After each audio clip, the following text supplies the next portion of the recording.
चलिए अगली खबर का रुख कर लेते हैं। अगली खबर आपको बता रहे हैं राजधानी रायपुर से, जहां साय कैबिनेट की बैठक में बड़ा निर्णय। राज्य सरकार ने किया बड़ा प्रशासनिक फेरबदल। एसपी प्रफुल्ल ठाकुर को माना कैंप चौथी वाहिनी भेजा और डॉक्टर लाल उमेन सिंह को अब वो ये जो है मुख्यमंत्री के नए सुरक्षा एसपी होंगे। इसके अलावा बलरामपुर के नए पुलिस अधीक्षक होंगे राजेश अग्रवाल। गृह विभाग द्वारा आदेश जारी किए गए। बड़ा प्रशासनिक फेरबदल किया गया है। साय कैबिनेट में बड़ा निर्णय लिया गया है। कल ही हमने देखा था कि विधायक दल की बैठक हुई थी और उसके बाद कैबिनेट की भी बैठक हुई थी। और कैबिनेट की बैठक जब भी होती है, ये हमने देखा है कि बड़े बड़े फैसले लिए जाते हैं, तमाम विषयों पर चर्चा की जाती है। और इस बार बड़ा प्रशासनिक फेरबदल हुआ है छत्तीसगढ़ में और कल की बैठक के बाद ये फैसला लिया गया। एक बार आपको फिर से रिपीट कर देती हूँ। एसपी प्रफुल्ल ठाकुर को माना कैंप चौथी वाहिनी भेजा है, तो वहीं डॉक्टर लाल उमेन सिंह अब मुख्यमंत्री के नए सुरक्षा एसपी होंगे। इसके अलावा बलरामपुर के नए पुलिस अधीक्षक राजेश अग्रवाल होंगे। तो ये बड़ा फेरबदल है जो कल की कैबिनेट की बैठक के बाद हुआ है। गृह विभाग ने ये आदेश जारी किए हैं और फेरबदल हुआ है। मुख्यमंत्री के नए सुरक्षा एसपी उमेन सिंह होंगे, डॉक्टर लाल उमेन सिंह। और बलरामपुर के नए पुलिस अधीक्षक भी यहां पर चुने गए हैं, वो होंगे राजेश अग्रवाल। इसके अलावा एसपी प्रफुल्ल ठाकुर को जो है माना कैंप चौथी वाहिनी भेज दिया गया है। और ये बड़ा फेरबदल, प्रशासनिक फेरबदल छत्तीसगढ़ में कल हुआ है। अब ये जो प्रशासनिक फेरबदल हुआ है, ये किन बातों को ध्यान में रखकर हुआ है और क्या आने वाले समय में भी इस तरह से हम बड़ा फेरबदल देखेंगे, ये जानना दिलचस्प होगा। आपको बता दें कि 2 आईएएस, 2 आईपीएस समेत 6 अफसरों के प्रभार बदले हैं। ये जो नाम हमने बताया, ये मेन नाम है, इंपॉर्टेंट नाम है, जिन्हें जानना आपको ज़रूरी है।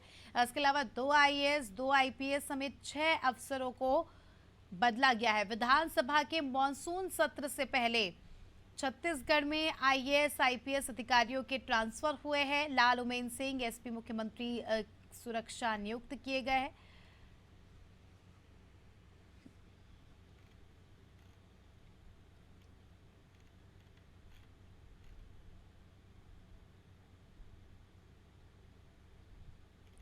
तो इस वक्त की बड़ी खबर आपको छत्तीसगढ़ की राजधानी रायपुर से बता रहे।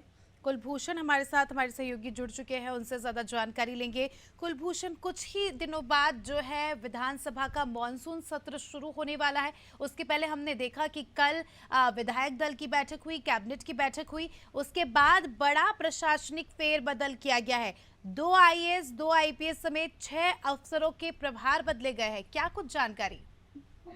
जी बता दें कि जिस तरह से कल कैबिनेट की बैठक हुई है और हर बार की तरह इस बार भी कैबिनेट में कुछ बड़े अहम फैसले लिए गए हैं, जिसके तहत मैं बता दूं कि प्रशासनिक फेरबदल जो है एक बड़ा सा किया गया है, क्योंकि काफी लंबे वक्त से जो 6 अधिकारी हैं, 3 आईपीएस और 3 आईएएस अधिकारियों का यहाँ पर फेरबदल हुआ है। काफी लंबे समय से कुल मैं बता दूं पिछले कांग्रेस सरकार से ही ये जो अधिकारी हैं वो अपने पद पर थे और निरंतर वो उनकी जो कार्य सेवा थी वो जारी थी। जिस तरह से प्रफुल्ल ठाकुर वो पूरे 5 साल जो है वो भूपेश बघेल के सुरक्षा एसपी रहे हैं और उसके बाद फिर अभी लगातार जो है वो विष्णु देसाई के भी सुरक्षा एसपी लगातार थे। तो यकीनन तौर पे उनको बदलना भी जरूरी हो गया था, क्योंकि उनका समय जो है वो जो कार्यकाल जो होता है वो सभी का कंप्लीट हो चुका था और नए कार्यकाल नए पदभार की ओर से उनको देना चाहिए था। इसी तरह जो प्रफुल्ल ठाकुर हैं उनको चौथी वाहिनी के लिए यहाँ पर भेजा गया है। उसके अलावा डॉक्टर लालूमिन सिंह जो है अब वो नए प्रभारी एसपी होंगे यहाँ पर सुरक्षा व्यवस्था सीएम के।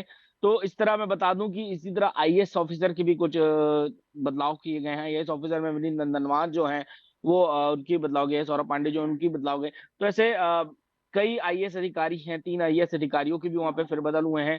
कई लोगों को अभी अगले आदेश तक दूसरी जगह पर वहां पर अभी रखा गया है। कुछ कुछ को नया रायपुर वहां पर भेजा गया है, मंत्रालय में कईयों की पोस्टिंग हुई है। तो इस तरह लगातार जो है वो प्रशासनिक फेरबदल का जो दौर है वो अब शुरू हो चुका है और इस तरह लगातार जिस तरह से अब कैबिनेट बैठक होंगे, इससे ये तो अंदाजा है कि आने वाले नगरीय निकाय चुनाव से पहले और भी कई ऐसे प्रशासनिक फेरबदल हैं जी, जो हम लोग को छत्तीसगढ़ में देखने को मिल सकते हैं। बिल्कुल। बने रहिए हमारे साथ, जल्दी आपका रुख करेंगे कुलभूषण। और अब ये आने वाले समय में भी देखना खास होगा कि क्या इस तरह के बड़े बदलाव हमें देखने को मिल सकते हैं, क्योंकि लगातार नित नए बदलाव छत्तीसगढ़ में हो रहे हैं और कल की बैठक तो अपने आप में महत्वपूर्ण थी ही।